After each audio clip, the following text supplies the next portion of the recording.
UNCCD Secretariat, I warmly welcome you to this high-level interactive dialogue that is held as part of the action agenda covering most relevant themes related to the implementation of this convention. We are very honored to be able to welcome His Excellency Dr. Munir El-Dessouky as the chairman of this interactive dialogue.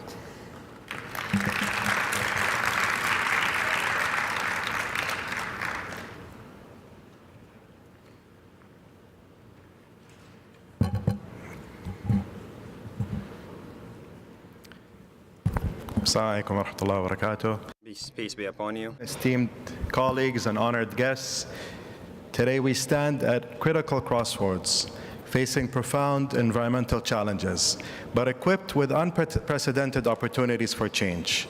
In the last 12 decades, over 12 million hectares of land, an area roughly the size of Portugal, have been lost to desertification each year. Imagine the lost potential to communities that once relied on that land for food, water, and shelter. This is more than a crisis. It is a call to action that transcends borders and cultures. Together, we embark upon an extraordinary journey, a journey toward a sustainable future, inspired and propelled by advancements in science and technology. Our planet is resplendent in its natural wonders, yet it faces formidable challenges. Land degradation and desertification pose significant threats to our existence, undermining the resources that sustain our communities. These issues are not confined by geographical boundaries. They call for our collective action and innovative spirit across all sectors and disciplines. Amid these challenges lies a remarkable opportunity for transformative change through knowledge and technology. Science and technology are not merely instruments, they are our foremost allies in securing a sustainable future. It is imperative that we strike a balance between economic growth and environmental sustainability, fostering a future where communities and ecosystems can flourish. Our natural resources are finite, and our planet's health is intrinsically linked to our economic well-being.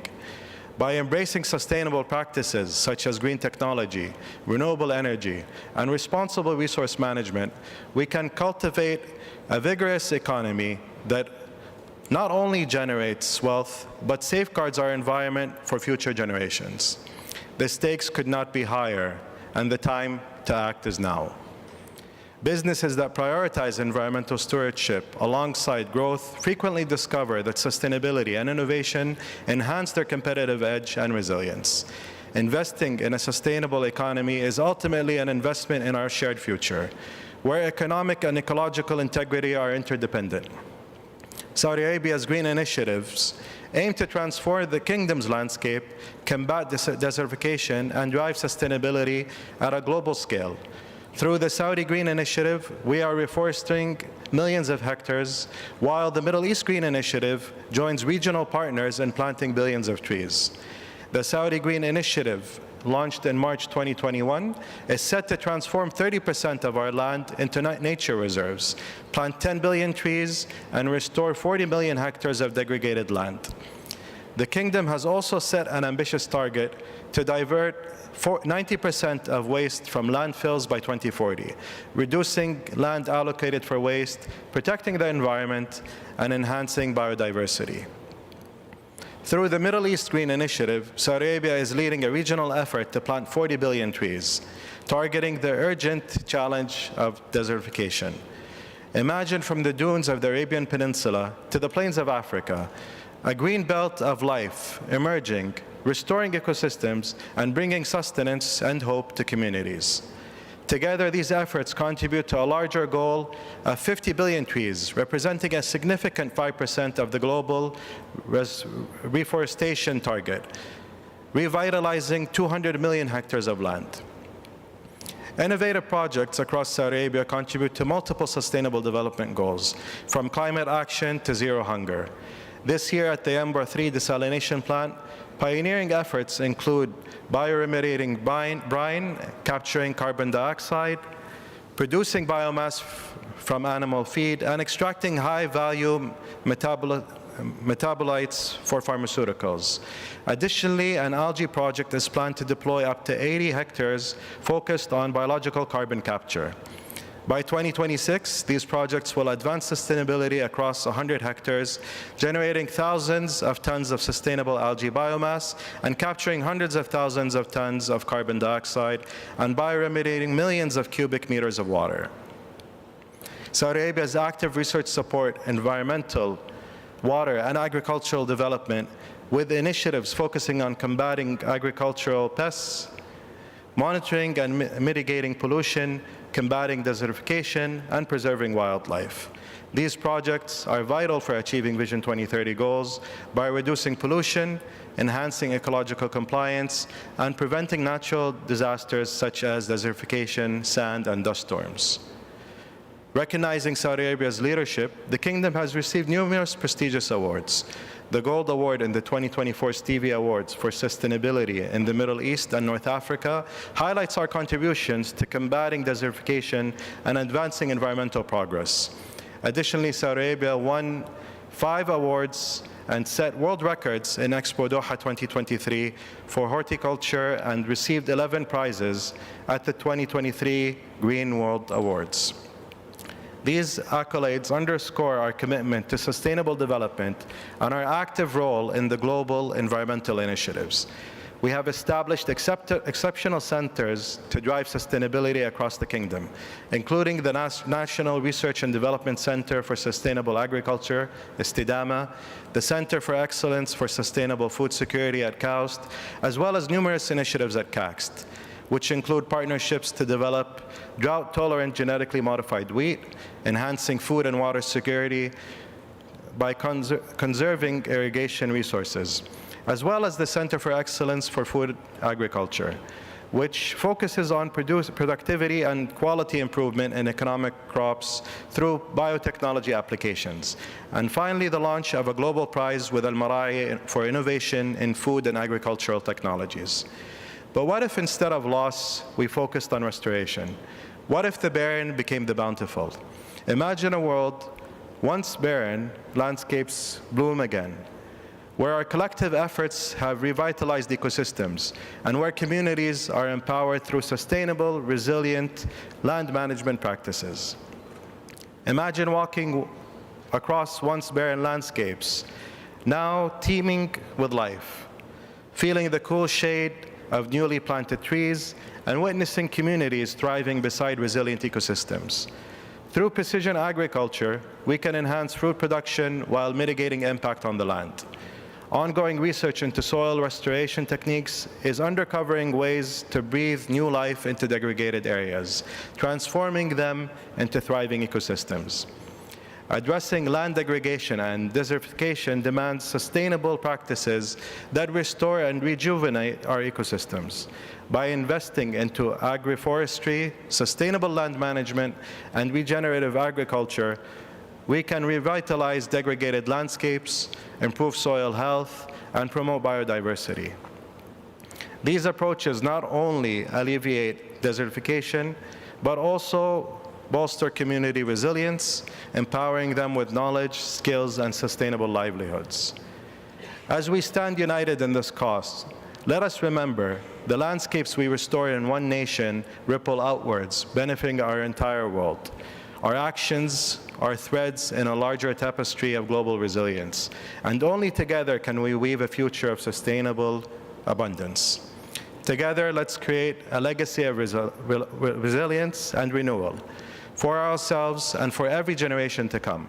Let us commit together to a legacy of resilience and renewal, ensuring a thriving Earth for every generation. Thank you.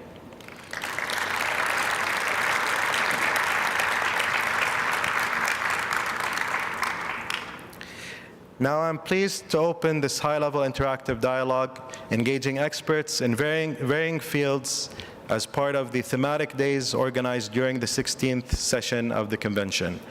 I now turn to our moderator for the first panel, and I'm pleased to welcome Professor Dr. Zita Sabri-Svari, Deputy Director of United Nations University Institute for Environment and Human Security. Please join me in welcoming her.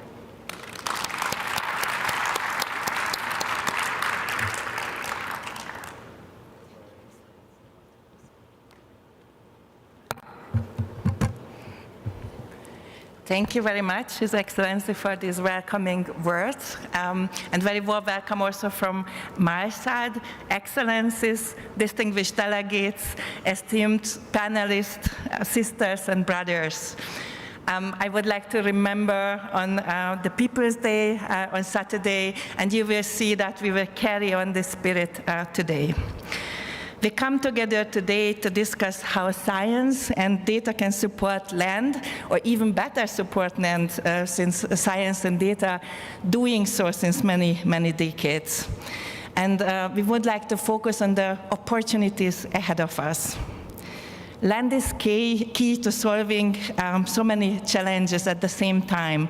And it relates to food security, water security, drought, flood risk reduction, biodiversity, and of course also to tackling climate change. Even though reports from international science policy interfaces such as IPCC and IPBES highlight the very strong link between land, climate, and biodiversity, we still need to focus on harvesting synergies and avoiding trade-offs among those different goals. We see that many initiatives are still either focusing on climate change or on biodiversity or on land restoration. And we have an issue with this "or," and we would like to make this an "and." Science provides plenty of evidence that working in silos can make things worse. Science has demonstrated, for example, that land restoration activities in Africa, it was a recent publication by Catherine Parr and colleagues, that these large-scale forest restoration activities in Africa can lead to unintended consequences on water availability, biodiversity, and also the introduction on invasive species. This is happening to a large part due to the promotion of afforestation in non-forested savanna ecosystems. There are other scientific studies which show that reforestation projects, which primary goal is carbon sequestration, often fail to restore biodiversity unless biodiversity goals are made explicit in the project and are also monitored. These few examples demonstrate that implementation of land-based interventions needs to be science-based and need to consider multiple goals and also the potential trade-offs.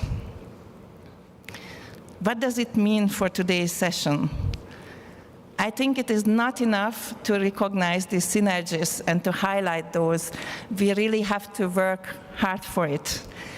For example, including biodiversity consideration in mangrove restoration mean that we can't do mangrove restoration based on one species, which is having the largest survival rate after 1 year after project closure.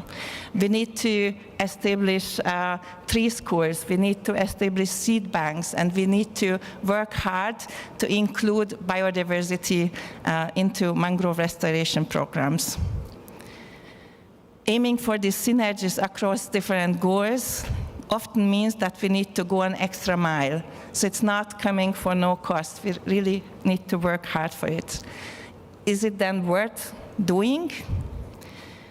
Research finds that mangrove forests with greater diversity also have higher carbon storage capacities and also higher conservation potential.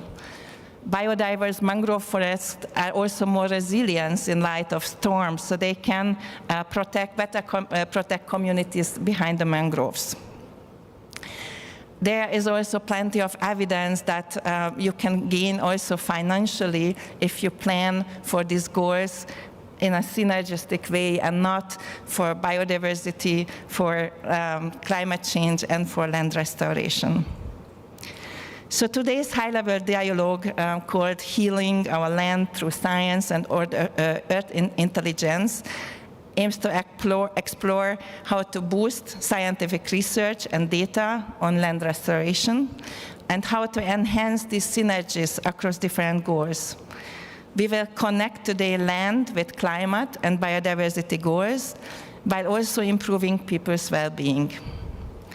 The dialogue consists of actually 3 parts. The first session is focusing on science gaps, and how science could be scaled up for synergies. The second session focuses on closing data gaps.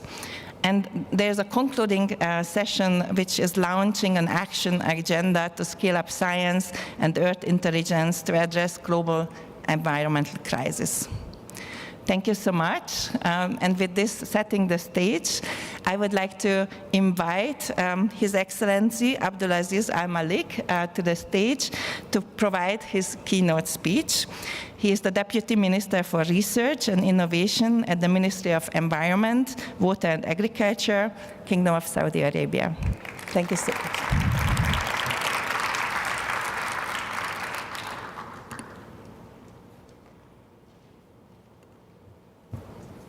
Assalamu alaikum. Good afternoon, everyone. First of all, thank you for giving me the opportunity to share a few words. It is an absolute honor to have the chance to address you as part of today's high-level dialogue. So policymakers are often facing the complex challenge of balancing the interconnected demands of various sustainability topics. These priorities can sometimes compete, and navigating them requires us to consider economic, social, and environmental dimensions simultaneously, while fostering innovative solutions that promote efficiency, equity, and sustainability. This requires strong science as a basis for informed analysis and decision-making. I would like to offer you the perspective from the Kingdom of Saudi Arabia on the importance of taking an integrated approach to sustainability policy making. In the Kingdom, we take a coordinated approach towards the topics of water, food, and environment. The nexus between these topics is critical for sustainable development. None of them can be viewed in isolation. Water is essential for agricultural production, yet its overuse or mismanagement can lead to environmental degradation and scarcity for other critical needs. Similarly, the drive to ensure food security can strain water resources and impact ecosystems, while environmental conservation efforts may require trade-offs that limit water availability or restrict agricultural activities. For us, policymakers, navigating decisions across such sustainability topics requires science and innovation. In 2022, Saudi Arabia unveiled its science agenda for the next 2 decades, highlighting sustainable environment and the supply of essential needs as a key national priority. The aspiration is that through innovation, the Kingdom becomes a global leader in preserving the planet, while meeting the essential needs of water and food sustainability. Key to our work is fostering connections at the regional and global levels, as issues, opportunities, and knowledge transcends borders. Connections between the public sector, research and academia, private enterprises, non-governmental organizations, and international organizations, as each of these relies on others to succeed. And connections between different topics such as water, food, and environment, as these cannot be tackled in silos. Science plays a pivotal role in driving sustainability innovation and informing policy making, paving the way for sustainable and integrated management of water, food, and environment resources. I look forward to hearing from our first set of panelists who will provide their perspectives on how to better connect the science agenda of land with other topics, including climate and biodiversity.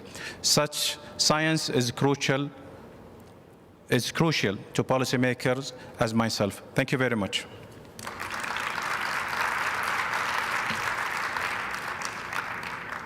Thank you so much, His Excellency. So with that, I would like to invite my esteemed panel to the floor. We have today 4 panel members. Please take your seat. You can sit as you like.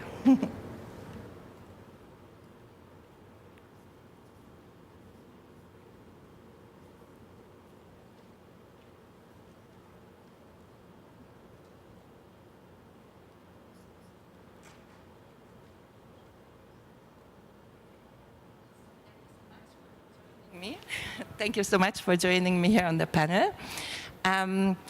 I would like to introduce you shortly, but we also put the names of the panelists on the slide so that you can read, so to say, the extended panelist description. So next to me is Nicole Barger.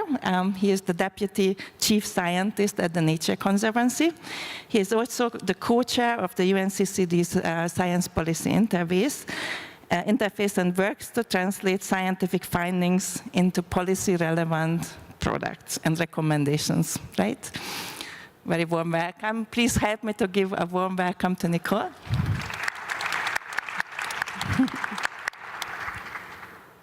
Then we have Michael Obersteiner. He's the director of the Environmental Change Institute at Oxford University, and he is also a principal research scholar at YASA, where he worked for a very long time, so you might know his publication from that time too. Very warm welcome to Michael.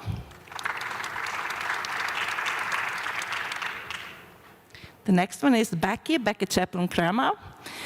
He is the Global Biodiversity Lead Scientist at WWF. She works to advance the science and implementation of conservation strategies to support biodiversity. Nice having you. And then Maria Elena Bambacciano. I hope my pronunciation is up to the expectations. So Maria Elena is native Peruvian indigenous scholar who is working on food and environmental justice issues.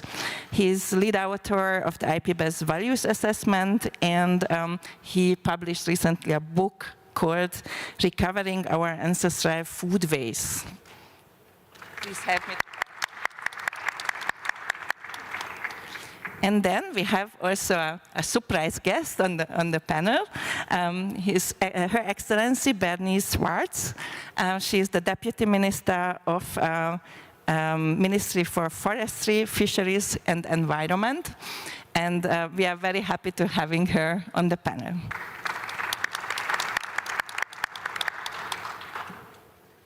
Okay, then let me check out my cards. Sorry, too many cards. I have a question for everyone. So my question to Nicole. This Conference of the Parties is to elaborate on a new and extended mandate for the Science Policy Interface of the UNCCD. Despite there's one special report on land from the IPCC and one assessment on land degradation and restoration from IPBES, land is largely taken as a given in climate change and biodiversity discussions, with the consequence that siloed initiatives can contribute further to land degradation. What do you think? What can science and the UNCCD SPI do to ensure that safeguards of sustainable land management are also applied in land-based approaches, which focus at first on climate and biodiversity goals? It's a very long question. Thank you, Zita, and Your Excellencies. Thank you for being here today to hear about the science to support sustainable land management, address land degradation, which is, as you're hearing, a critical issue. I also want to say that I've been here in Saudi Arabia for over a week, and I'm deeply grateful for the generosity, the hospitality, and the everyday kindnesses that I've experienced in this country. So it's with deep gratitude for just having an amazing week here so far. So I have the privilege of being the co-chair of the Science Policy Interface. And the Science Policy Interface serves at that bridge between generating knowledge in science and translating that into decision-making and working closely on the science policy interface with decision makers. So we're not made up only of scientists, the 15 scientists, but also 15 decision makers from country parties from around the world, or 5 decision makers from country parties from around the world, and also 5 observer organizations. And our work also involves, going to your question, looking at coordinating efforts across other scientific bodies, such as the Intergovernmental IPCC and IPBES, and other organizations more broadly. So what we do is that we work not only on generating science and producing peer-reviewed technical reports. So many of you that have been sitting here, you have this report in your hand on the aridity report that we just released this week. This is an example of our work on the SPI. So we contribute to rigorously reviewed, relevant, and actionable science. So to your question about safeguards and sustainable management and how we can apply these land-based approaches across conventions, I'm incredibly hopeful. So although the primary focus of IPCC and CBD are really on climate change and biodiversity, we're seeing that there are products these foundational products of science, such as the Climate Change and Land Report from IPCC, the Land Degradation and Restoration Report from IPBES, in which I was an author on, are really starting to contribute to that foundational science that we're doing across all of the conventions. However, what you started with is how do we think about breaking down those silos? And I see incredible opportunities to coordinate. And one of the biggest ones is that we have scientists that are moving across these assessments all the time, that we have knowledge of IPCC and IPBES and also UNCCD that we can start sharing together, but we don't currently have a mechanism to do that. The other thing that I see that is tying the conventions together more recently is opportunities in coordinating and braiding mainstream science with indigenous knowledge systems. And in this year alone, we see research in the indigenous sciences and commentaries in leading science publications at an all-time high. And the discussion here this week on Indigenous, on People's Day and the Indigenous Science Dialogue and Indigenous Peoples Dialogue is that the representation here at UNCCD is incredibly important. So I'm incredibly excited for my sister Maria Elena to be talking about this. But I want to recognize also that each of these conventions are recognizing the importance of including voices of indigenous peoples and local communities, and this is also an opportunity for connection. However, achieving the breaking down of silos is going to require concerted effort, and I'd like to share a quick story about my work on IPBES and UNCCD. So when I was an author on the IPBES report, we created, early on, in which we do, a definition of land degradation. And when we created this definition, this actually differed from UNCCD's definition of land degradation. So now we have 2 definitions of land degradation. And then a couple years later, we had a 3rd definition that came out from the IPCC Climate Change and Land Report. So we all talk about how confusing it is to talk with people, express how important land degradation is. And what we have contributed to is a confusion of land degradation and offered 3 different definitions of a scientific term. So what I'd like to end with is that improving the coordination process requires a much more formalized approach. And we do have a need to coordinate together and also speak with a stronger, more unified approach. Thank you so much, Nicole, for this rich contribution.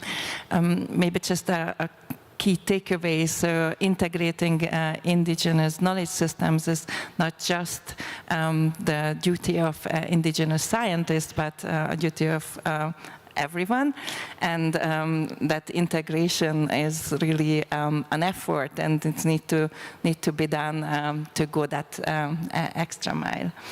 I am turning to you, Michael. You bring a very rich experience from modeling the Earth system, considering the interaction between climate, land, and biodiversity.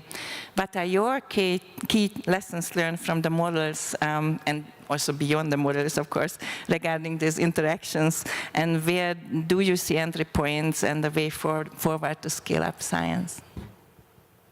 Thank you very much, and thank you for that question. And I'm also very thankful to be here.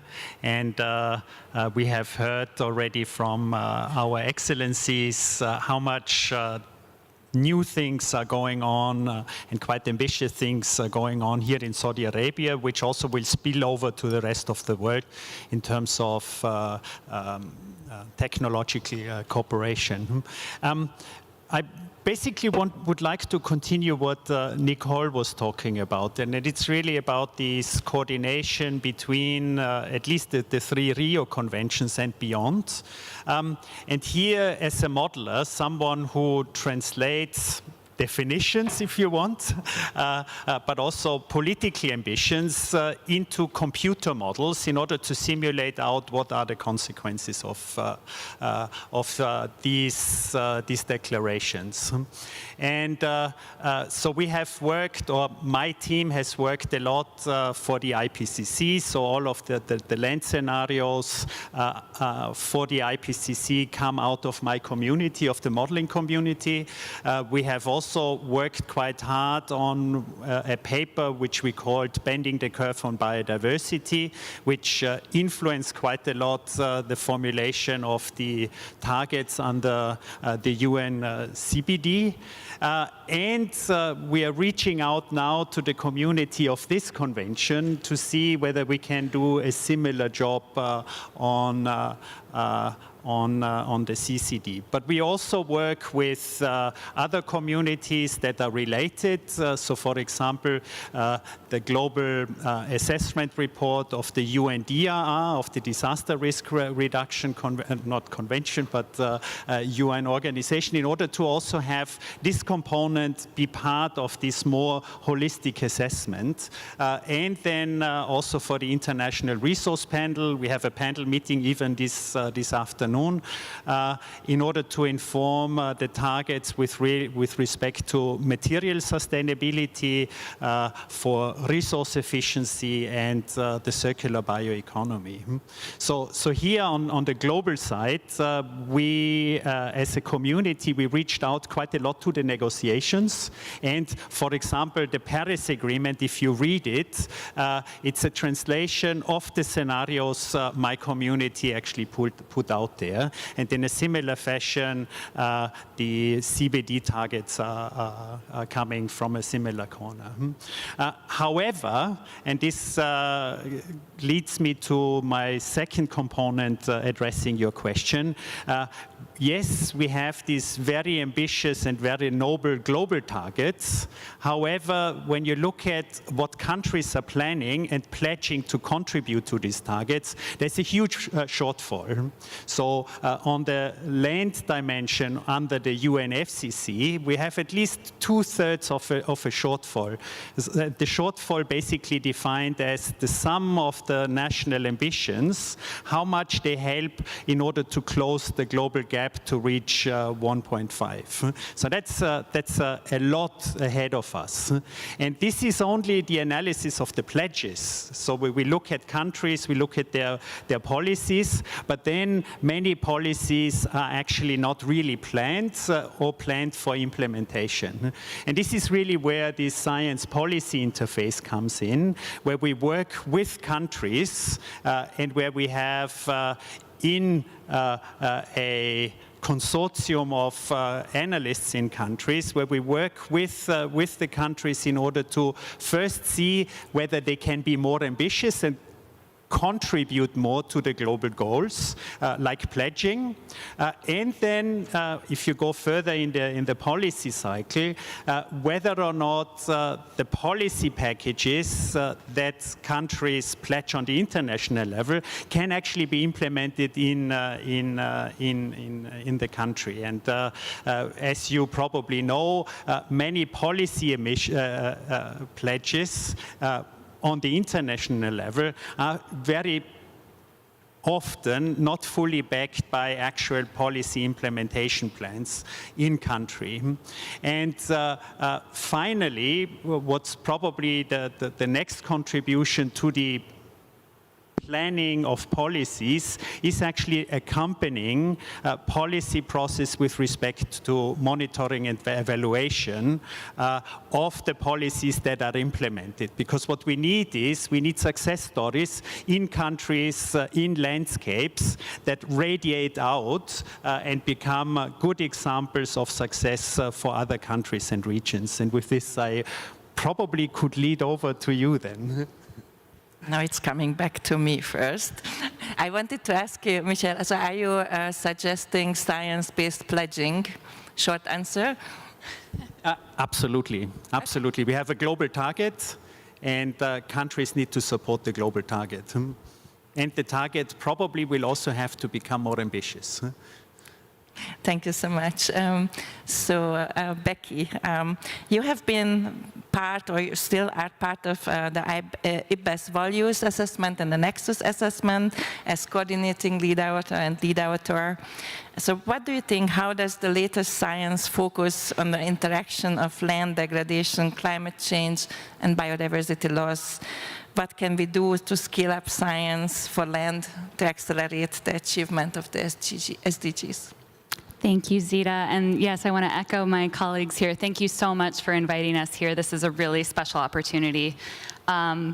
Both of the IPBES assessments that I've worked on, the values assessment and the Nexus assessment, which is being reviewed by the plenary right now this week, they've really driven home the point and the importance of representing local values in decision making, and in doing that, being able for the science to represent the widest possible array of benefits of nature to people in order to inform how local people will be impacted by decisions. So to scale up the science, we first really need to think about scaling it out to broader audiences and representing more diverse values and really helping connect, showing why degradation is a threat and why it's important, why we need to pay attention to it, why it's important to human well-being. Because poor land condition and the associated ecosystem functions will really affect a wide array of benefits to people that come from land, importantly, not just productivity. So, of course, this convention understands well the risks that we face from declining land productivity because of food security, and livelihoods and climate regulation, in increasingly biodiversity. But degradation also poses so many more risks to human well-being. So, for example, last year, we lost as much forest area to fire as to all other sources of deforestation combined. So even if we protect these places from habitat conversion, we can't count on them remaining. Degraded places are more vulnerable to other stressors, and they make other ecosystems more vulnerable. And it's not just forests where this is true. The catastrophic and unprecedented fires in Maui last year were thought to be in large part due to invasive grasses there. And it's not just fire. So land degradation leads to worse flooding, worse damages from storms, reduced water quality and availability, like we heard from His Excellency, declines in pollination, potentially even disease outbreaks, and not to mention how people's fundamental identity or sense of place or other cultural values, like Maria Elena might talk a little bit about, might also be threatened by land degradation. So the UNCCD has a unique opportunity to champion the importance of land condition in delivering all of these ecosystem services, especially in drylands and grasslands where they're often ignored or they're not given as much attention. So Globally, though, Nicole just pointed out that we don't have a common definition for degradation, especially in grasslands and drylands. And the big issue there is, I think that there is a lot of focus, potentially maybe too much focus on productivity. So the LDN, just to look at this one in particular, since this is why we're here, looks at land cover, carbon stocks, and land productivity, which is based on NDVI or vegetation greenness, which is not always associated with a healthy natural ecosystem, right? If you have invasive species, if you have irrigation, you could see increases in productivity while still actually seeing declining health, ecosystem health. So monitoring needs to include integrity, not just productivity. And there are 3 components of integrity: structure, composition, and function. So that's kind of similar to those 3 components that are the metrics that are in the LDN. But I just want to say a little bit about that, structure, this often means land cover. And that can be easy to do for forests, but it's still a major challenge in rangelands where it's more of a gradient. So we have to get better at really capturing the landscape level structure there, and how heterogeneity and connectivity between ecosystems, not just the total area of different ecosystem types. Composition is another huge one. It's often based on species models, which themselves are typically based on land cover rather than ecosystem conditions. So we really need to lean into making better connections between Earth observations and local observations, from satellites down to the ground. And then function, which a lot of times we do currently represent as productivity, carbon, biomass, greenness. There are so many other functions, like I just talked about, that are just as important, and so that might have to do with rooting depth or evapotranspiration or nutrient cycling. So ecosystem integrity needs to present a much wider array of the diversity of functions that land provides to people. And if UNCCD can advance that measurement of ecosystem integrity on land, we'll have a much easier time of connecting degradation to human well-being and a much easier time of connecting across these conventions. Thanks. Thank you, Becky. Just a quick question. So if you would use an analogy of a person going to the physician, so if you would compare what you are calling for in terms of monitoring, how would the doctor investigate your health? Yeah, I think that's a great question. So you might just say, maybe they only just look at your weight. And they're like, that's the whole picture of you. But if you're not taking account for your height and your, other demographics and your muscle tone and all of these other aspects, you don't actually know if you're healthy or not. So we need a more holistic understanding. Thank you. That was a great way of bringing it home. Probably also good insurance. So this we are coming back, so to say, for a good assessment, we would need financial resources, right? Putting it back to the resources question. Okay, thank you so much. So to my next esteemed panelist, you are bridging indigenous knowledge and Western science, researching and teaching on indigenous food systems and indigenous methods to valuing nature. How does the knowledge of indigenous people and local communities promote healthy land, protect biodiversity, and enhance resilience to climate change? Thank you, Sita, for that question. Ayancho, Tenakotokato, Salam Aleko, greetings everyone. Thank you for that great question, and I echo my colleagues' sentiments that we are very fortunate to be here, and thank you for this opportunity.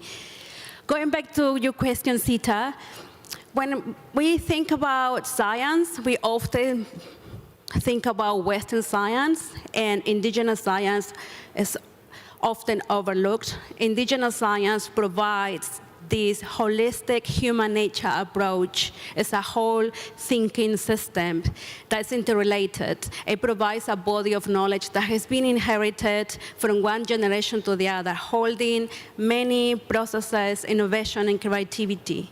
However, in policy making, the value of indigenous science is overlooked, and more importantly, is not understood. When it comes to indigenous science within the broader goals of achieving sustainable development, sustainability, if we think about how our ancestors have been living, even in harsh weather conditions, have been bringing at the forefront processes, innovations, methods that enable them to lead a healthy life. So when we talk about indigenous science, in my case, and I'm going to give you an example, now there is this body of indigenous scholarship providing research-based evidence of the value of indigenous science ingrained in indigenous philosophies of life. A clear example of providing such evidence, and in my case, linking that knowledge to preserving food security, sustainable food systems, and more importantly, food sovereignty, not just for indigenous communities, but for humanity overall, is this book that studies and compares the body of knowledge, indigenous science of Maori of Aotearoa, New Zealand, and Quechua of Peru. And this book, in addition to the work of various indigenous scholars that we have, such as Professor Kawai, Charlotte Cote, Fiona Guremo, and Oceania, all this body of scholarship provides research-based evidence of the valuable knowledge of indigenous science. Also, what I want to highlight here is about when we think about ways or a pathway to ensure that everyone will have access to healthy foods, right to education, right to food, I feel that we definitely need to think about the knowledge systems that is context-specific of every indigenous group.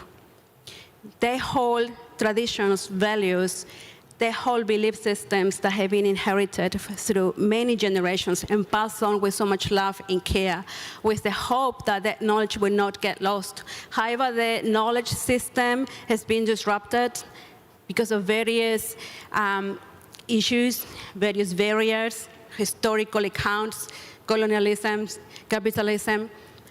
However, the knowledge continues, and it's teaching us that we need to hold tight to our traditions, our values and systems to ensure that we don't lose that knowledge. Indigenous philosophies of life highlight the indigenous science.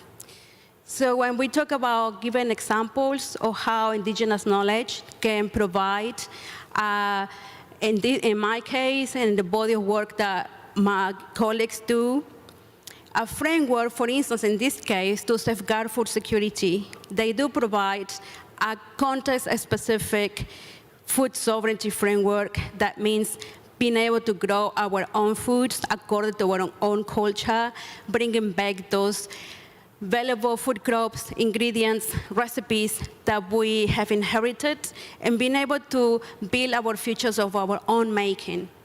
And another example of how we build that knowledge, it's being able to build relationships with academia, policymakers. We need the support of these spaces, such as the UN, the United Nations Convention to combat desertification. Also, the United Nations Declaration for Indigenous Peoples' Rights needs to be understood and respected and elevated. Also, the Paris Agreement, that's a legally binding document. All these international legal documents and instruments are vehicles and provide a venue for us to convene, to talk, and bridge Western and indigenous science, because only in that way, bringing together these sciences without thinking one is better than the other, but bringing it to the forefront to build innovative solutions to tackle global challenges such as food security, biodiversity, degradation. And in the work that I do, it resonates with the work of my colleagues, that the colleagues do. We all, I suppose it resonates with all of you. You're all here because you want to build a better future, not just for this generation, but for the next generation. And the message that I want to convey in this panel is to please don't disregard the valuable knowledge of indigenous peoples and local communities, because in that body of knowledge, it sits the foundation of how we can move forward with the support of Western science, with support of policy making, with support of governments or member states. And that's the message I want to highlight. And there are research-based evidence that we continue to move forward and put forward on the table and being part of these discussions. Thank you so much. Thank you.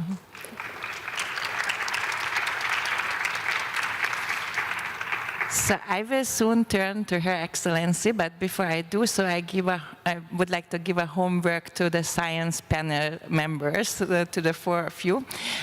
Could you think of one or two sentences which you would like the audience to remember from your message? So we will hear now the inputs from Her Excellency, and during that you have time to put together your two sentences which you would like to be remembered from this panel. So with that, I would like to invite Her Excellency Bernice Swartz. She's the Deputy Minister from the Ministry of Forestry, Fisheries and Environment from South Africa. Thank you very much, Chair. I think that I'm very fortunate that coming from a developing country, I've listened to all the scientists seated here. Because I think that everything that they've said talks to us in developing countries, but I would like to say to the scientists as well that it should not end here at COP, where you really talk to us and give us your knowledge, because I think that every country would have different needs, but on your experience and what you do on a daily basis for us to achieve what we want to achieve in land degradation, because land degradation and desertification have far-reaching impacting on water resources, biodiversity, soil health, food security, and the economy. With projections indicating a dire future of these issues are not effectively managed and mitigated. If matters remain unaddressed, land degradation will reduce food production, further impacting food security, while exponential population growth, rising incomes, and changing consumption patterns are expected to increase food demand significantly. Different reports and statistics suggest that by 2030, the demand for food, energy, and water will rise substantially.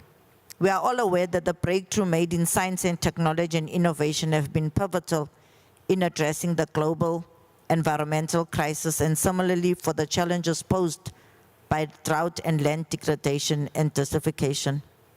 We acknowledge that although much scientific evidence exists regarding the problems and challenges of DLDD, there is still a need to gather more scientific data and information that could be used in policy decision-making and promotion of science and technology collaboration.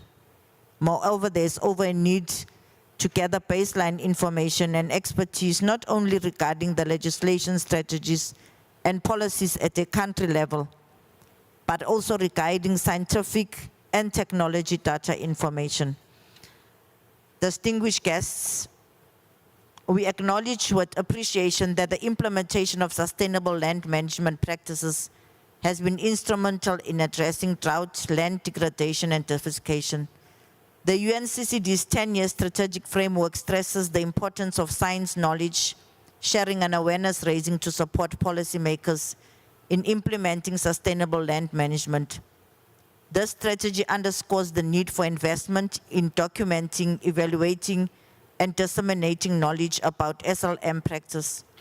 Furthermore, research is needed to clarify the impact of SML practice in different contexts and to develop new technologies.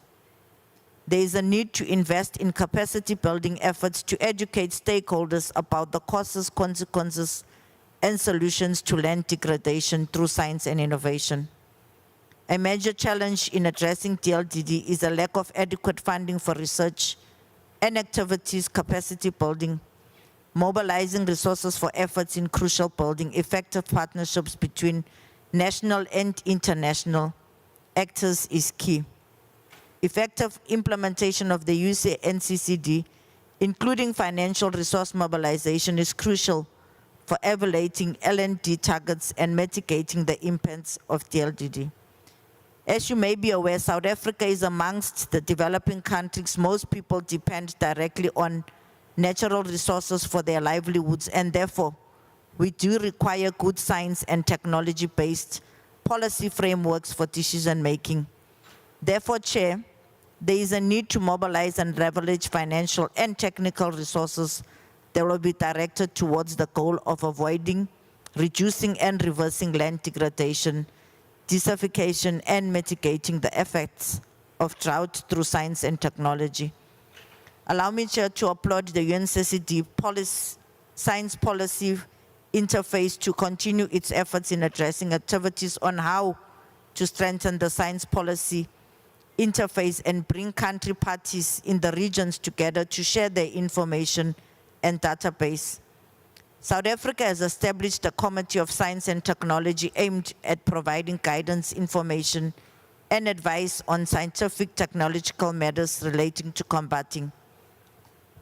However, Chair, what I'm saying is that the data-driven approach to allow for a nuanced understanding of drought drivers and facilitated tailored resilience plans across diverse regions.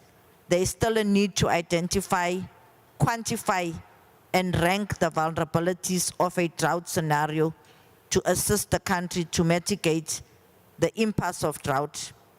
In closing, combining science, grassroots knowledge, technology, innovation will provide us with a mechanism to restore and conserve and rehabilitate our degraded landscapes. I'm happy that the speaker before me spoke about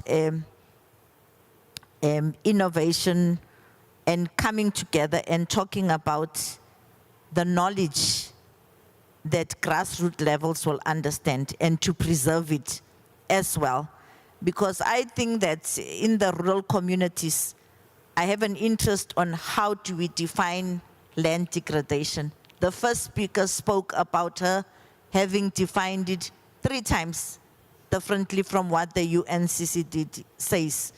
Now for us, it must not be you do the policy, but us who really work with the communities are the people who must be able to interpret what you are saying to the level of everybody understanding, because people who live on the land are communities on a daily basis. We can collect the data, we can do the science, but the people that it affects the most are the people in the rural communities, and that is where we need to be assisted. How do we interpret what you say that an ordinary person on the ground will understand for us to be able to preserve what we have? Thank you very much. Thank you so much. Thank you also to bringing the spotlight on communities and for applauding to the UNCCD SPI. So now we are closing the session with one thought from each of the panelists. So listen carefully, because those are the thoughts which are really at the bottom of the heart of these 4 excellent scientists. We are starting with Maria Elena.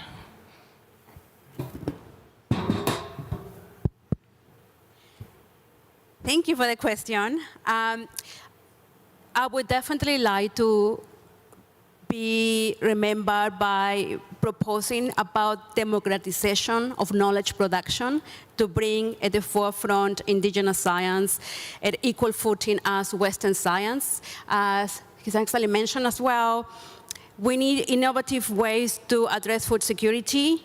This is our opportunity to be able to work with and for the benefit of indigenous and local communities. As you also mentioned, they are the ones that are on the ground. And also we provide the opportunity to provide research-based evidence, and that, in other words, it's data sovereignty. Data that's emerging from indigenous and local communities. We have ample data, but data emerging from the ones that actually know how to grow the land, the ones that understand about innovation, the ones that know about indigenous agricultural calendars, the ones that know about innovative ways to come up with address food insecurity, water insecurity. Those are the voices that we need to understand. So democratization of knowledge production is something that definitely needs to be discussed and it needs to be supported. Funding is required to be able to support elders, to support the youth, the ones that hold the knowledge is a continuation of one generation to the other, and that's something I like to highlight. Thank you so much. Becky, can I challenge you with 2 sentences? Yes, okay.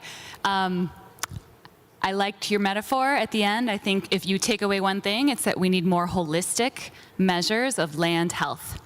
And so I think the part that I didn't get to say is that you know, I talked about community benefits. I agree completely. Local values are so important. So we need to measure those values in the places where we work. And this was to Mikhail's point that we have so many natural experiments out there in the world with all these implementation projects, and we so rarely actually measure how it affects people's well-being. And that's the next step that we really need to take. Thank you so much. What we heard from our excellencies from Saudi Arabia and from South Africa is that we have a lot of technology, we have ambitious political targets, we have sometimes credible policies. We have lots of data, we will hear this in the next session, and we have a lot of knowledge. The only knowledge we don't own is how to really bring these things to scale. And I think a proper science policy interface in terms of a global network, so to say, a learning network, would actually be one thing that is really required to achieve things on larger scales, if not at global scales. Thank you so much. And Nicole? So I'll leave you with that we need to connect from the local to global scale, include more diverse voices, share our learnings and learn together, and do this as scientists and decision makers, not only with our heads, but be able to lead with our hearts and to not fear that. Thank you so much. I think that is a beautiful closing sentence for panel 1. Please help me to give an applause to the panelists. And with that, we are moving, and His Excellency has the word again. Thank you, Zita, and distinguished panelists for the insights in this interesting panel discussion. And like we've heard from the great speakers and what we're going to hear in the next panel is, in many cases, using technology is not that complicated, and it's not about inventing new science. We can perform a lot of innovative solutions using existing technologies today. So in the Kingdom, we've had an issue with underground reservoir water depletion, and we use geospatial data, satellite imagery, and providing the Ministry of Water with reports on a quarterly basis that monitor over 400,000 farms in the Kingdom from space. Using existing technologies, image processing, AI, and a lot of field visits to make sure that our algorithms are accurate, we managed to monitor the entire Kingdom from space and see not only what farmers grow, and if they use underground waters or reservoirs or not, but also the health of the crops that they're growing. We can see if a nozzle is blocked all the way from space. And more importantly, when this platform was launched in the Kingdom, in the first year, we saved 9 billion cubic meters of underground reservoir water from being depleted. So there's great opportunity using such technologies. Very excited to hear in the second panel how we can do this even further. I'd like to welcome Ms. Yana Gevorgyan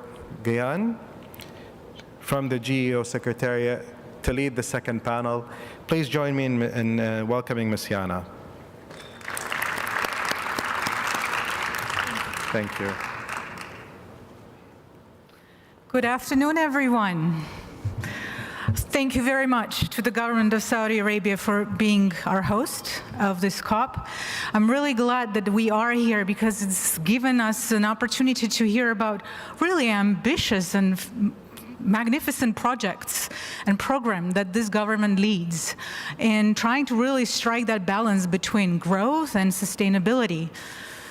My name is Yana Gevorgyan. I am the director of the Group Honors Observation Secretariat. We're based in Geneva, Switzerland, and I see many friends in this room, and I'm really delighted about making new partnerships and friendships. So we just heard there's a lot of data, there's a lot of technology that's solving problems. What else is there to talk about? Case solved. But it's probably not quite so simple. So let's unpack this. We just heard from some of the venerable scientists who are supporting policymaking and decision-making with knowledge products. That certainly is supposed to give policymakers the most authoritative knowledge on which to base decisions. But what gives the scientists, and also by extension those decision makers, the confidence in those knowledge products? And that comes from data and that underpins those knowledge products. The Group on Earth Observation is soon to be 20 years old. Our mandate is to ensure that all the decisions for the benefit of people, nature, and planet are underpinned by authoritative, reliable, current data about the Earth system. Our name, Earth Observations, suggests that we look at the Earth holistically. We really look at it as an integrated system. And therefore, we also maintain the view that just like foundational knowledge products that are being provided by these various science panels, data serves as a foundation that can put different conventions, different policies on the same footing and move us faster towards achieving an integrated approach to solving this planetary crisis of which we speak. Data oftentimes is thought of kind of as the last item on anyone's agenda. It's not the sexiest thing. Can I say that word? But it truly is a strategic asset that underpins so much of what we're discussing here in Riyadh. And therefore, it is important that it is included in the full life cycle of all the decision making, and it receives the proper strategic attention, including finance, so that countries, regions, entities, organizations can sustainably monitor the state of nature, the state of land, and report on the indicators and implement those policies. We have a lot of data indeed, but it's very scattered, it's very fragmented, and it's very inconsistent. We heard Becky mention in her remarks that our knowledge about grasslands and drylands is not the same as our knowledge about some of the forest systems. So we have quite a bit of work to do to close data gaps. Our role within the Group on Earth Observations and all our partners is to be the curators of data. Because just throwing data at the communities is not going to get us to the results that we are all aiming for. We really need to tackle the data issue through the process of curation, through harmonizing it, through making it ready for analysis, through deriving insights and intelligence from that data.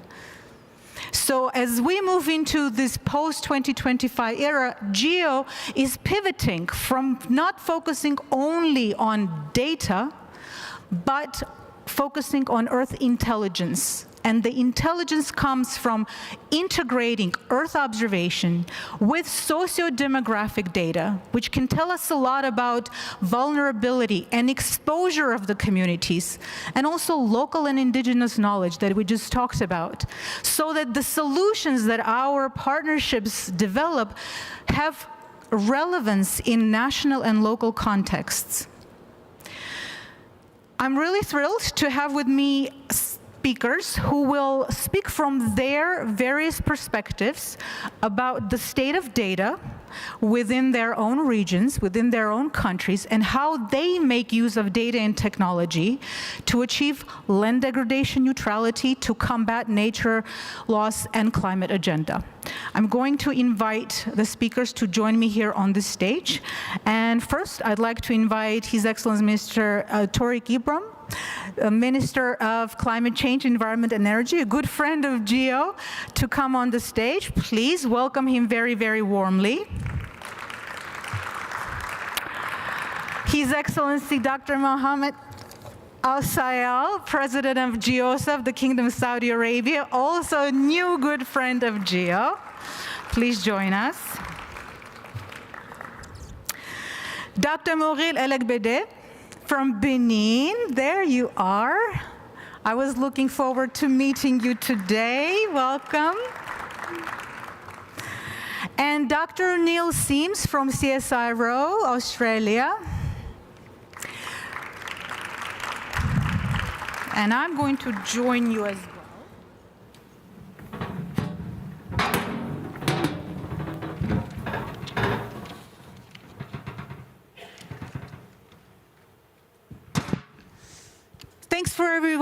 Thanks to everyone for being with us. I know you've had all very busy and packed agendas, but we're really delighted that you are here with us. I'm going to keep my interventions very short to the minimum and allow our guests to shine and bring their views and perspectives.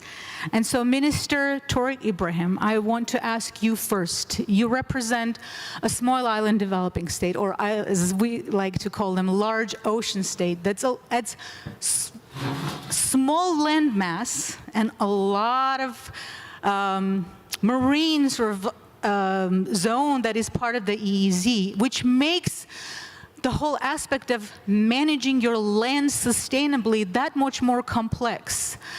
So I would love for you to speak to the way that you currently use data to support the decision-making for spatial planning, for conservation, restoration, but also development. We recently visited Mali. It's really a thriving country with a lot of development happening, but how do you ensure that it is really being done in such a way that it does not break the equilibrium and we can sustain the land degradation neutrality?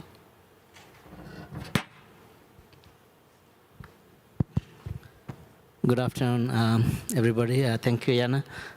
Yeah, it has been, last 1 year we have been working with GEO, and we have been very successfully doing a lot of work with GEO. So thank you very much once again, Yana. It's a good question that you have asked. How do we manage our ecosystems? How do we, over the years, have done our work? Just going back for last 30 years, we have had, we knew that our ecosystem is important, our environment is important, but we did not had the chance of managing and also finding out what exactly constitutes our ecosystem, our environment. So that is something we always wanted, but due to the geographic nature of Maldives, especially as you said, we have a very large ocean country and we have 99% ocean and 1% land. But we have a very rich environment, especially the marine environment. But we want to really, we knew that the tourists are coming. Just one of the main reasons the tourist arrival is to see our nature. But we over the last couple of, 30 to 40 years, we have not been able to find out what exactly is there. Why is it so important? So I think over the last couple of years, we have been really working to see how we can get this information, how we can really manage what is happening to these ecosystems due to the impact of climate change. We knew that it is changing and there is destruction due to the impact of climate change. But we didn't know exactly really how to get what is manage and study what is happening. So with the satellite imagery is one important aspect that we have been now started using with GEO to see how we can actually really look into detail of what's happening with our ecosystem, with our environment, and then with that, we at the same time we are also working at site on land to actually see how these two satellite imagery and the real at land, at the real site, how these two are working together. What I mean to say is that whether what is shown in the satellite imagery, how does it reflect actually at land, at the site. So this is what we are working right now with the Atlas and also with the Geo. So the main point I want to get to is that, as I spoke in the morning, we are now trying to have come to a value of our ecosystem. We still don't know what is the value of our nature-based assets. And we wanted, as Maldives, we wanted to know what is the value of our nature-based assets and what is that, what that account looks like. So last year we started a project on finding natural accounting on three accounts. That is the coral reef, the mangroves, and the seagrass. So we have finished one atoll of all the islands on one atoll. We have finished this account. So we wanted to move forward to the rest of the atolls, rest of the island. So with this work which we are doing parallelly, if we can actually continue working with the satellite imagery, and then I think it will be a very vital asset or tool for us to continue working in the future with the AI, with the satellite imagery, and also with the land-based surveying, to make sure that Maldives, we have a natural assets that is well managed, well audited, and also well documented, so that this can be used for our other purposes in the future, so that our people, Maldivians, as small islands, we don't have much assets, but I'm sure our natural asset is one of the very, very important assets that the Maldivians and the whole world will need as we go on. So I think the asset value, that we need to have that, and I think what we are doing right now with Geo and with the satellite imagery and the rest of the work, we will be able to get there and eventually continue our work in a sustainable manner. So I think this is very, very important for us, what we are talking about today, to continue with Maldives, with small island states, and also with other nations, big or small, you can actually monitor and continue monitoring sustainably. So I think that's where we are. Thank you very much.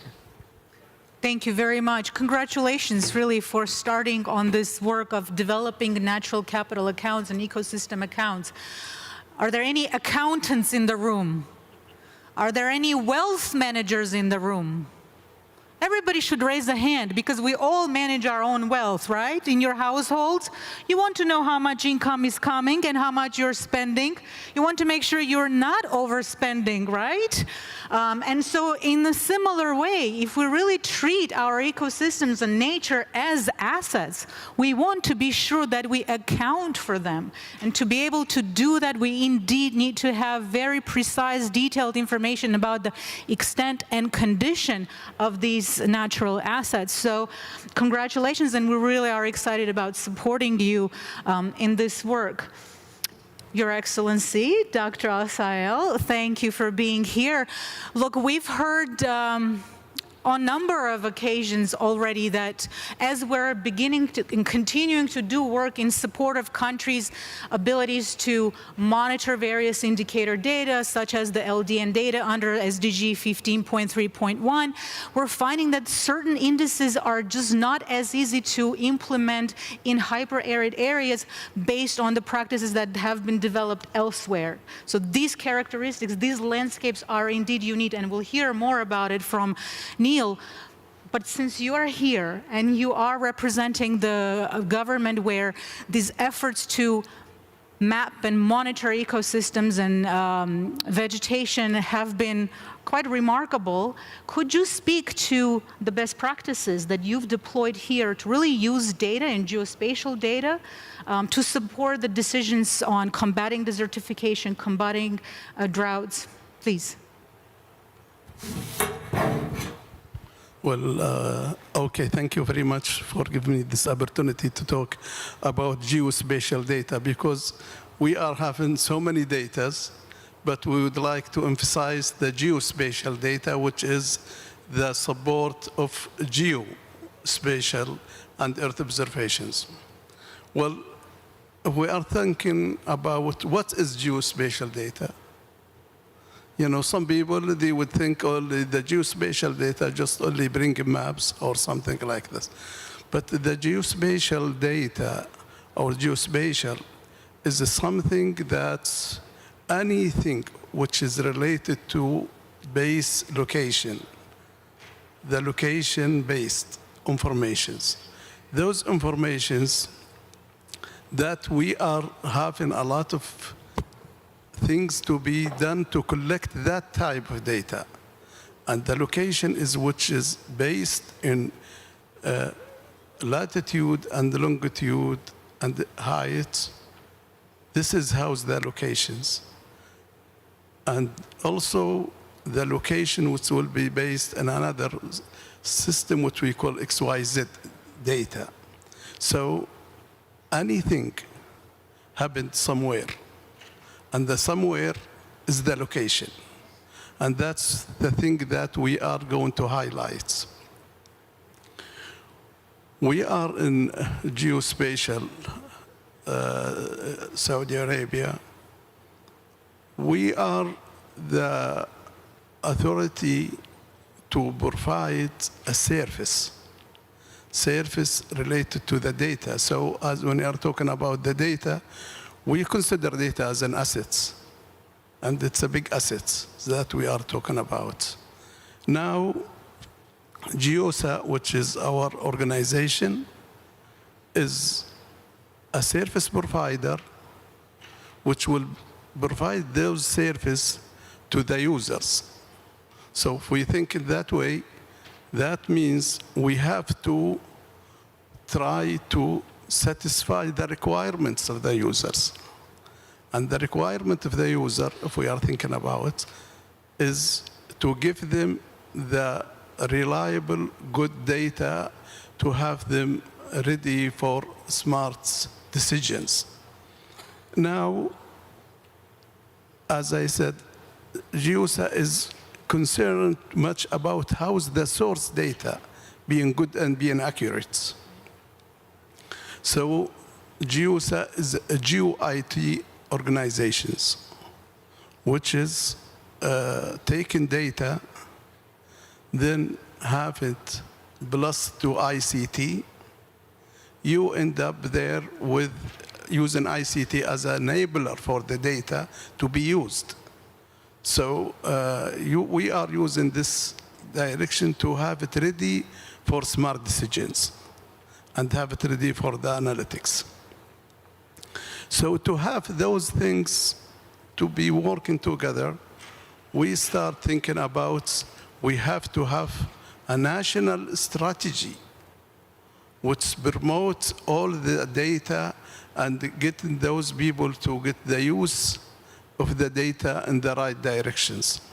So we have our own national strategy based in UNGGIM, which is the United Nations Geospatial Information Integrated. And then we have from that one is the IGIF, which is the integrated solutions for the data. This IGIF, it has 9 pathways. Those pathways, it's concerned about how is the data to be used. And what we are caring here, and we'll talk about here, is 2 pathways of those 9 pathways, which they are the data and innovations being supported by standards and policies. So that's the way that we start our work. So when we moved toward discussing the data, which is our discussion for today, we have used the 15 foundation themes of data. Those 15 foundation themes of data, it's the layer of informations. And those layers of informations have all the type of data.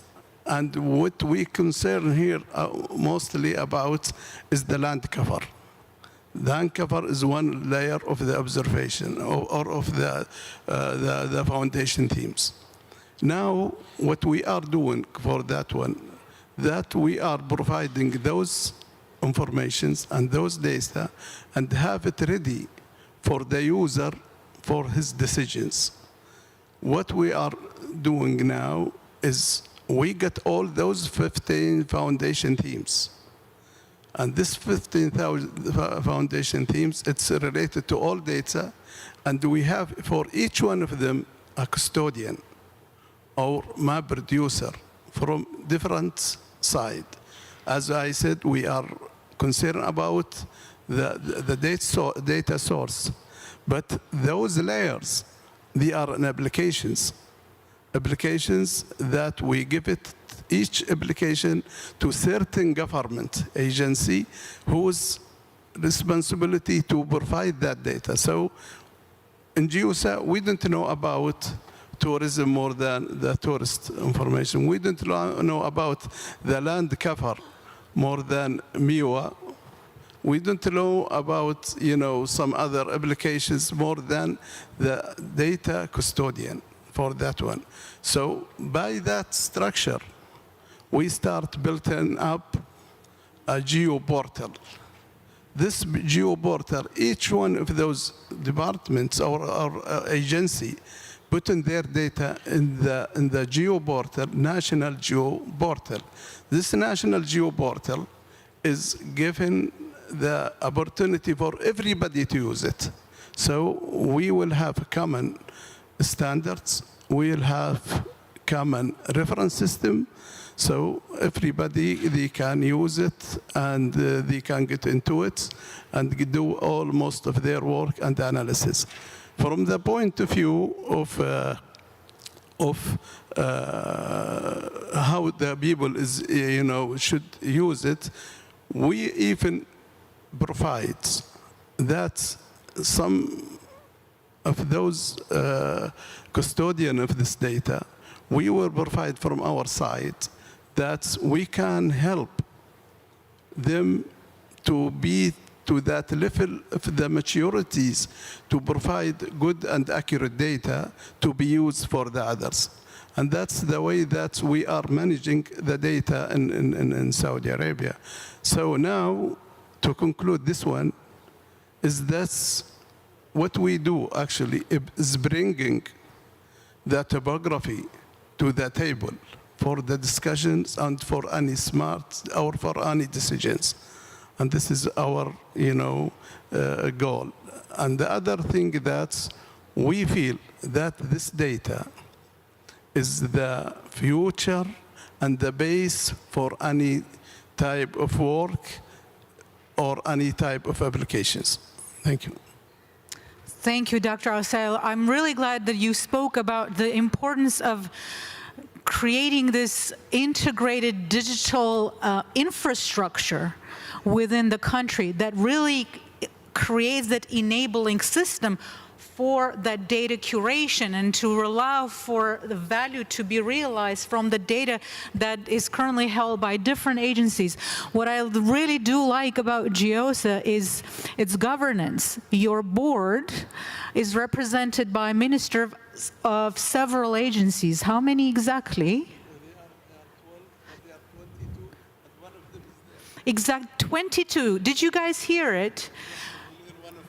And His Excellency Dr. Munir is one of them. How often do we hear that one of the big challenges at country level are the siloed ecosystems of national institutions, that oftentimes different ministries don't talk to one another, and it's really difficult to kind of get that integrated policy conversation going.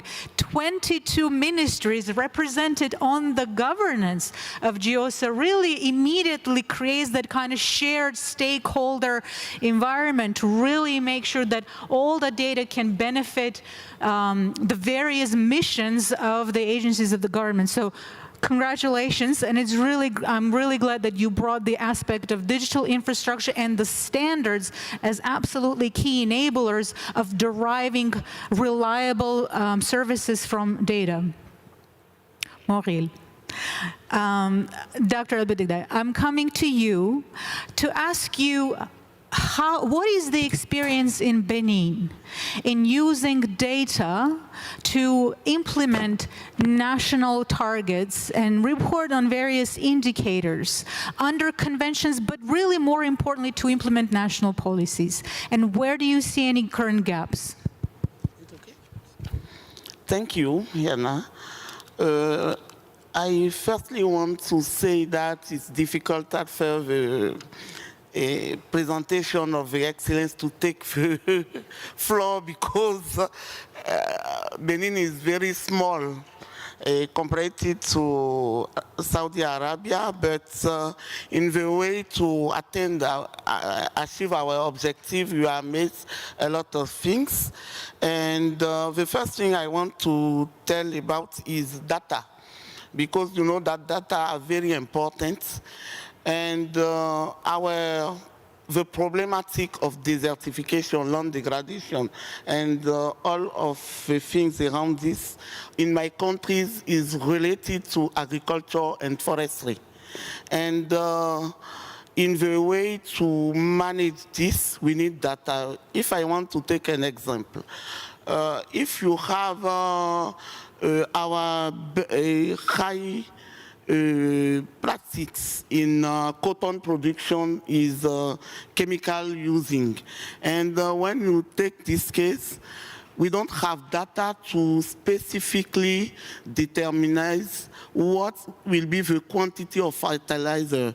And then for all the country, government just take some rate of data of nitrogen, potassium, and they just take one rate and say that will be the rate for this year. And it is a big problem because that impacts biodiversity, impacts environment, because you have some high quantity sometimes that were released in the environment.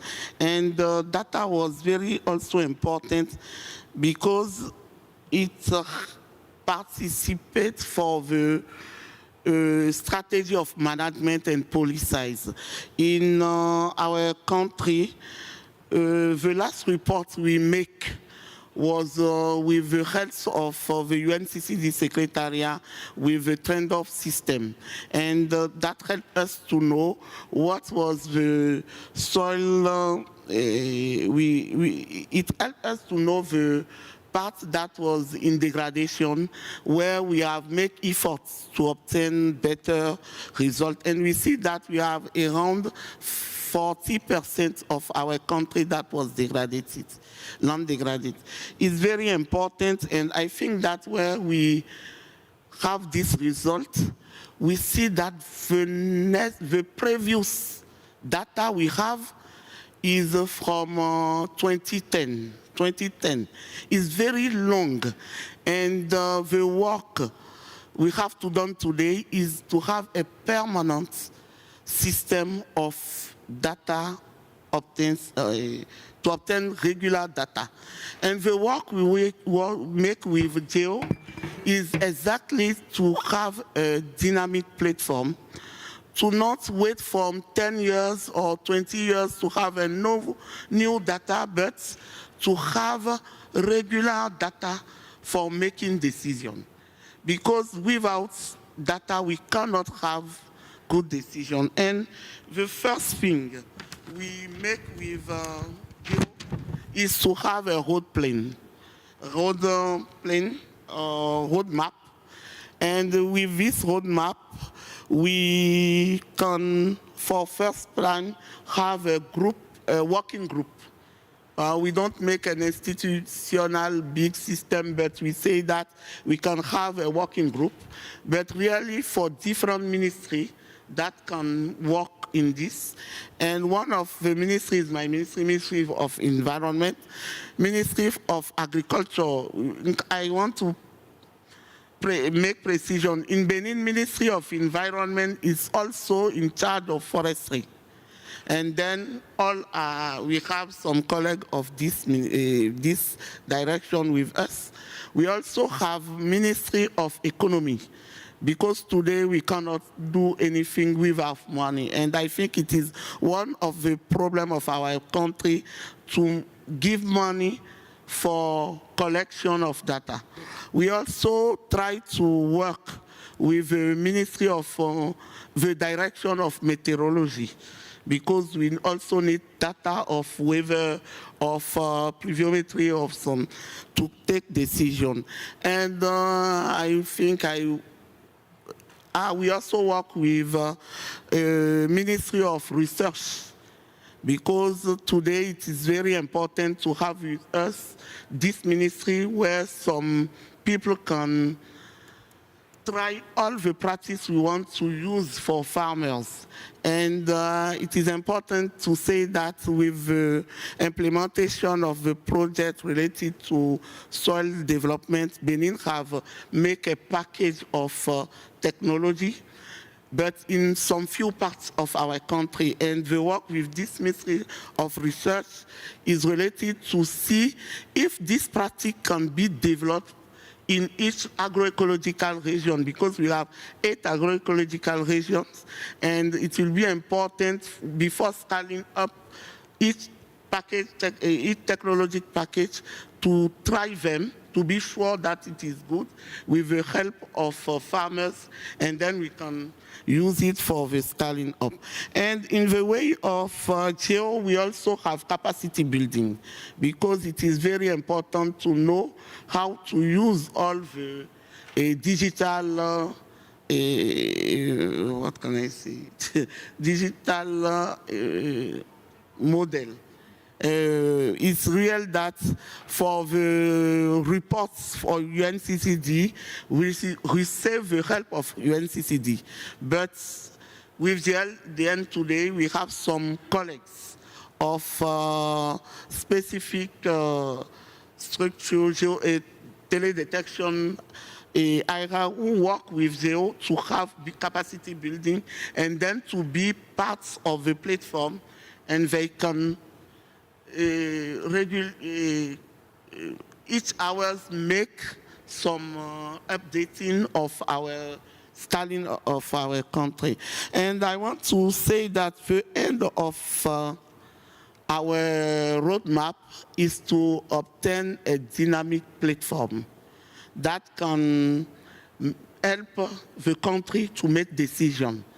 And at the level of the government, because when we have all of the ministry in this platform, they can work together, and in each work plan, in the work plan of each year, put the different elements on it to make decisions.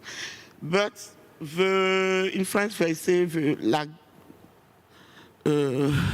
nerf de la guerre. I want to say what is very difficult today is mobilization of resources. We have to work also on this way. And I think if we try to establish a dynamic platform and have the different indicators we have to collect, and have a regular updating of our system, I think that we can work to achieve land neutrality. It's what I can say.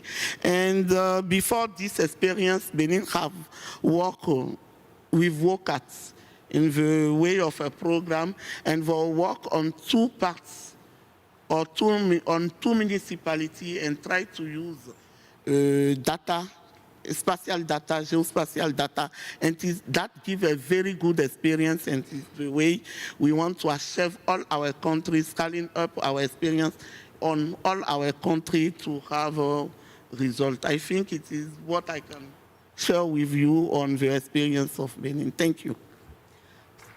Thank you very much, Moira. You may be much smaller than the Kingdom of Saudi Arabia, but you're certainly embarking on a very ambitious and very correct journey, in fact, because what you've described is actually setting up a similar holistic ecosystem of players to ensure that you actually have a holistic data ecosystem that will underpin the decision-making at the national scale. And I'd like to invite you to join GEO, because within the Group on Earth Observation, we really do work with countries to guide them in creating the national coordination mechanism for the uptake of Earth observation.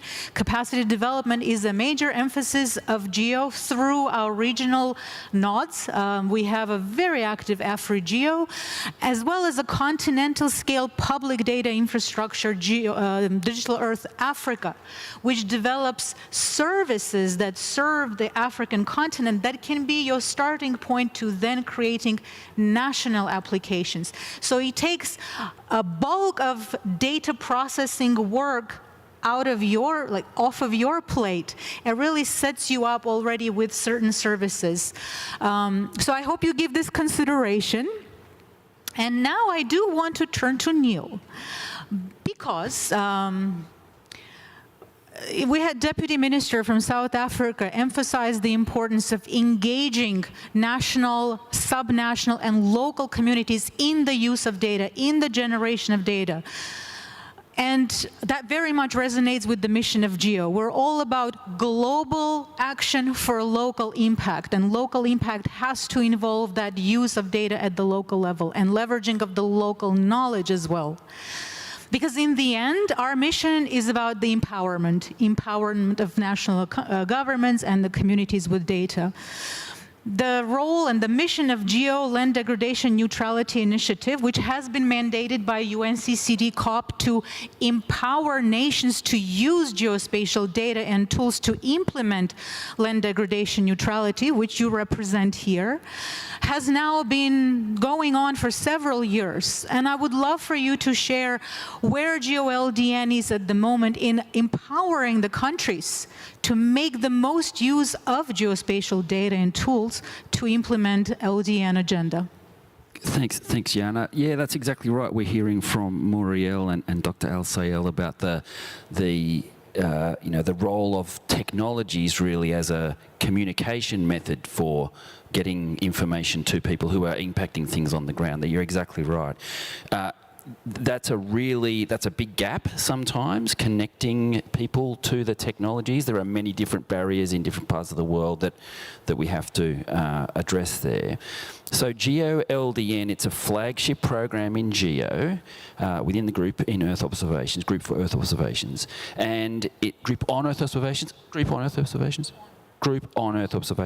And really GEO-LDN is an impact mechanism that does translate that kind of technology into the kind of language and helps countries and teams get action from the data there, basically.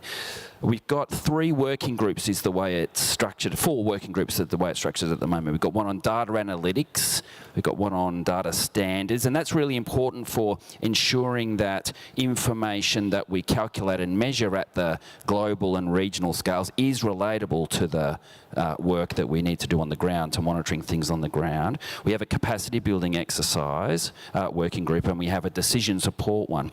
That decision support working group is really actively working with the countries to help them plan to achieve LDN, set their targets, and working with them to work out how to monitor what's changing there and interpret the data and respond to changes that we're seeing in response to those actions. It's really strongly supported and endorsed by countries, and Muriel and other people we had 40 countries apply to come and join us in Cape Town at a dialogue forum that we started there. We could only fit about 14 in the room, I think, and you were one of the select group there, so well done. And it was great to have you there. We've had another dialogue forum actually at this COP. And so yesterday we had, Saturday, we had about 60 participants from 11 countries in one of the rooms here. What we were doing there is working on storytelling, and here's another element, that gap between the ICT and implementation. A lot of that is, we had this fantastic story from one of the participants who said he's into land use planning and he has to go and, inform communities, talk to communities and engage with them. If he takes a map in, it can be seen as a weapon sometimes, right? Something seen again, to be used at communities.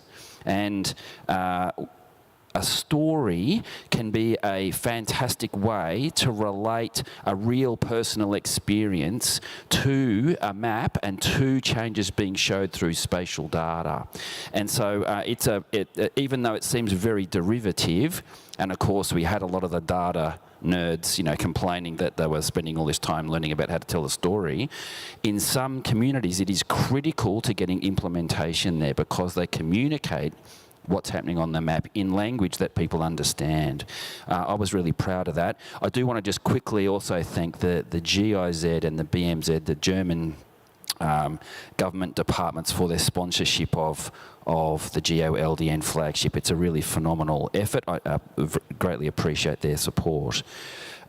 So what specifically are we doing in GeoLDN at that other level as well is, for example, there was an SPI report on integrated land use planning, so really thinking about that larger scale. So LDN is kind of that balance, right? It's a net zero problem. So it accepts that areas must be developed to achieve national goals, but it then says, okay, well, if you're, damaging certain ecosystems or reducing their extent, for example, you have to balance that with restoration activities and conservation activities. It works very well. And so what we did was we translated those elements of integrated land use planning in an SPI report, and we've made a toolbox in the GeoLDN. You can access this through the website, and in the toolbox, it essentially has tools and data sets to address each one of the phases of integrated land use planning. So there's the, measuring, monitoring, actually setting the targets, planning, implementing them, and monitoring success as well. It's a really great way to connect the data owners and stakeholders right through to people on the ground. And the way we've done that is by doing that sort of curated suite of tools, right? So there's so many data sets out there and so much work going on, fantastic to see. I think the approach we've taken really in GeoLDN is to say, well, we have a comprehensive understanding of a small suite of these things. We know how they're relevant to each of those phases in the integrated land use planning process, and so we engage with the communities very strongly and help them navigate that suite of systems, right? We help them do it. And connecting to each other as well, actually. So this storytelling exercise we had yesterday, 11 countries, 40 countries applying last time, and many, just sharing, countries sharing their own stories with other countries and meeting land use planners and other things from other countries, sharing the same challenges, has been a phenomenal outcome of GeoLDN. Now, today I'm actually here representing a thing called CEOS, the Committee on Earth Observation Satellites. And CEOS has been around for 40 years. It coordinates civil space missions for global benefits, really. And we've recently formalised an agreement with CEOS between GeoLDN and the Sustainable Development Goal activity of CEOS. It's a really great way, that CEOS connection is a really fantastic way to communicate into the stakeholders what is happening in terms of the development of space technologies, be aware of emerging technologies and things like that, but also back from that ground level right through up to the space agencies and data providers to let them know what the gaps are. And so one of those things, a succinct bit of information, for example, is that CEOS have these satellite data requirement sheets that you can access online. I had a bit to do with writing the good practice guidance document for monitoring, to measuring indicator 15.3.1 on land degradation. And it's big, it's thick, and it makes it hard for people to get into, right? It's complicated. These data sheets are much more succinct representations of how you calculate things and the gaps and needs there. So we've got that we've got that relationship there, and there's really practical things happening at the moment. So one of the things that we've asked CEOS to do is do a cloud cover analysis over the Pacific small islands. We talk a lot and we hear a lot about, you know, requests for using high resolution data for these Pacific islands in particular. They're very small, and so you need good resolution data. Unfortunately, as attractive as high-resolution data appears to be, it won't see through the clouds. The optical stuff won't see through the clouds. So if they're persistently cloudy, then we need something else to do. And so we're basically using that data about the cloudiness of these places to work out how to provide better data for them and where we can best help these countries. We're planning now for a bit of growth in GeoLDN. It's been this small group of awesome people working in GeoLDN, and everyone's loved it. We heard about, you know, leading from the heart from Nicole Barger, and man, GeoLDN has been a heart thing for so many of us, and we feel really privileged to be working with all these partners and on this issue. It's fantastic. So very much a heart thing for me. And new opportunities for growth there, including in the arid regions. The facts are that the methods that we wrote in the indicator work best in temperate areas with a fair bit of vegetation cover, and so you can get that sort of phenological cycle over time. Not so much of that in some of these areas, in the dryland areas. So we need to adapt our methods there. There are a number of other things I think we can work on there as well. Exactly what kind of sort of shape that'll take in GeoLDN, we're still working on, but it's super exciting times anyway. I hope that's covered it. Thank you. Thanks, Neil, very much. It's really indeed great to have the whole community of space agencies to be behind these initiatives to ensure that there is sustained access to quality satellite data that really underpin and support some of these efforts. Unfortunately, we are out of time. I'm being flagged that not even a concluding round of comments, but I really do want everybody to express your appreciation to our speakers for their contributions. Thank you very much. We're going to move into the next session. I'm going to ask Dr. Al-Sail to please stay on stage, and others, please, you can take your seats.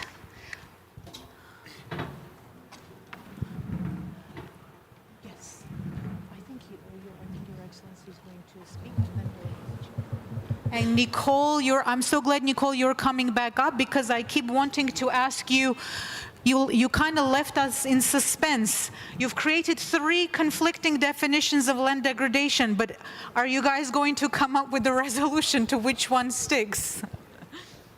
Such a good question. So we're going to talk about a resolution now. Somewhat of a resolution. I'm continuing. Your Excellency, are you... Dr. Al-Sail, please take the podium.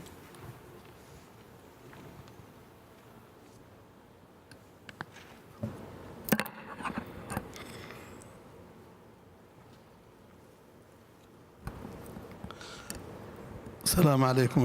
Peace be upon you once again.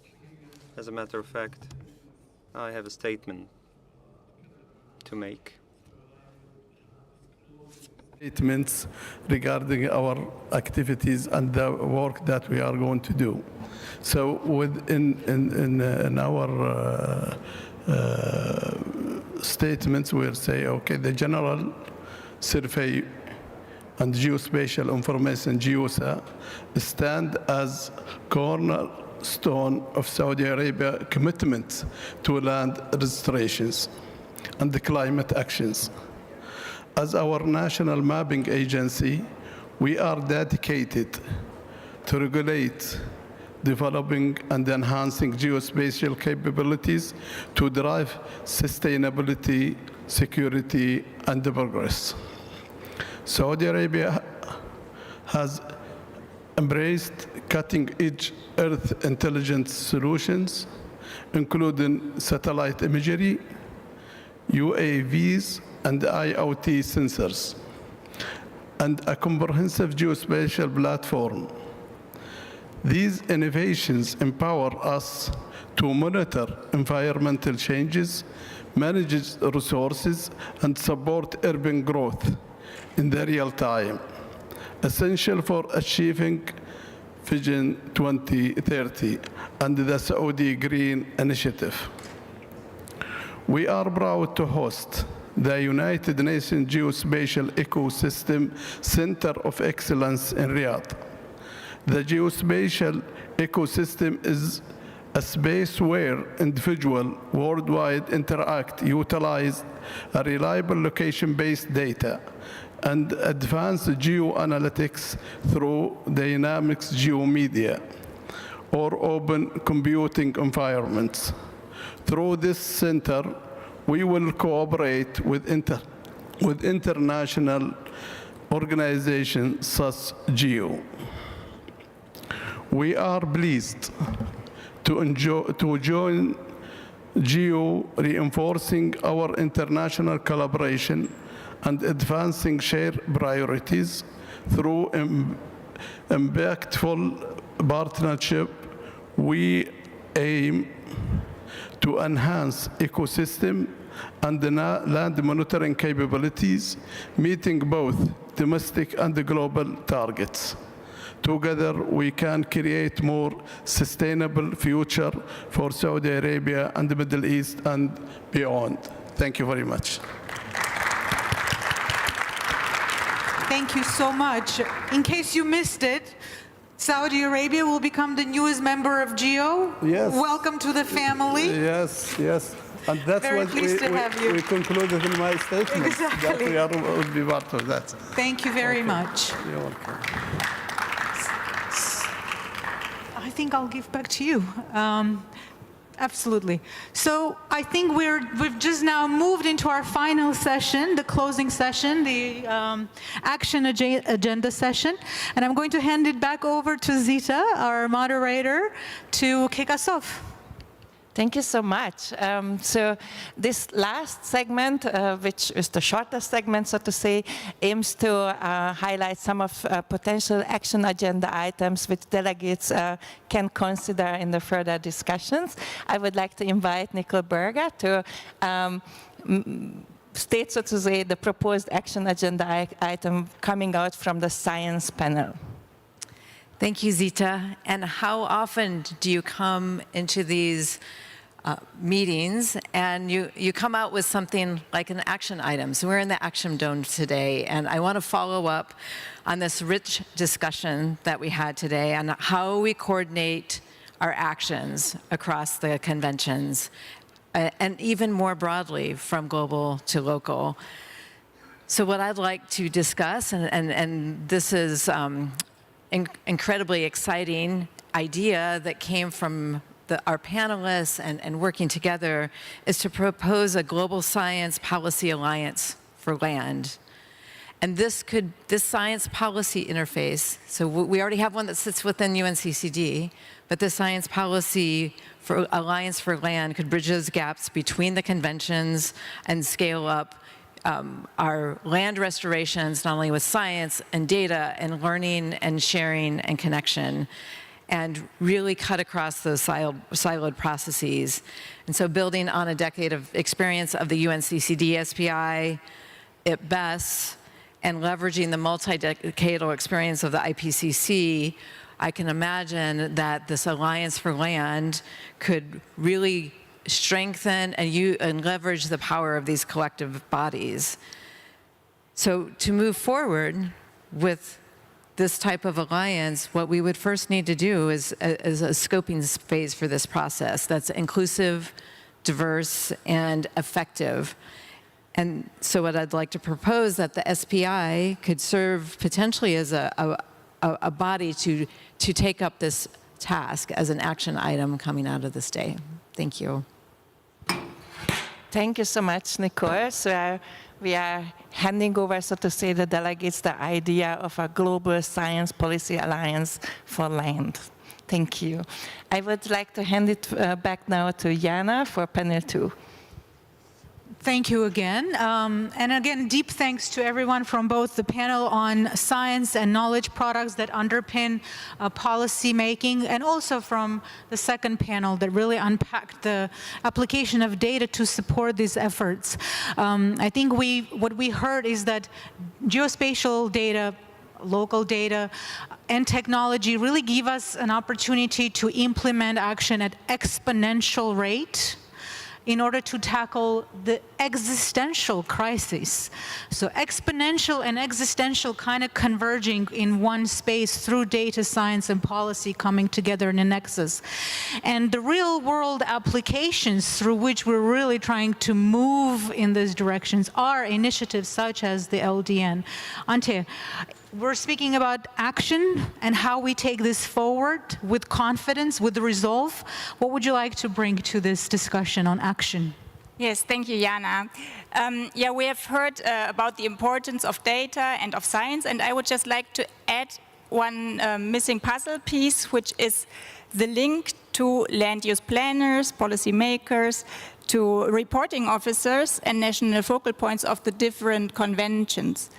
So in short, to those who use the data to make decisions to prevent land degradation, to use land sustainably, and to restore degraded land. So I see several participants here in the room who are engaged in this journey together with GeoLDN. So they have formed cross-sectoral teams to co-design and use tools and data to inform decisions for better land management and land use, and to harmonize reporting on land and biodiversity. So they have shared their stories and experience at this COP, at the Second Global Dialogue Forum here in Riyadh. And building on that experience, and this is where the action item is coming now, GeoLDN will work together with United Nations University to launch a regional dialogue forum with the Pacific Small Island Developing States in 2025. So this forum will address geospatial data for LDN, biodiversity, and climate change. And it will tackle the challenging data gaps for the SIDS. It will benefit from a common approach from science and data to tailor specific needs of the decision makers in the region. And building on what Nicole just said, this regional dialogue forum will be well suited to serve as part of the scoping phase of the Global Alliance for Land, Global Science Policy Alliance on Land. So it's one concrete next step to ensuring that land can support all life on Earth.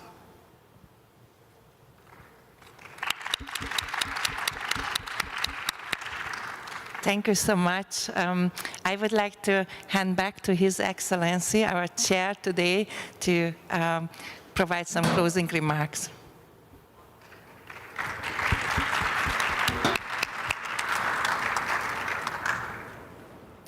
Thank you, Zita and Diana. And before we close, perhaps if you can all join me in thanking our moderators and our panelists from today.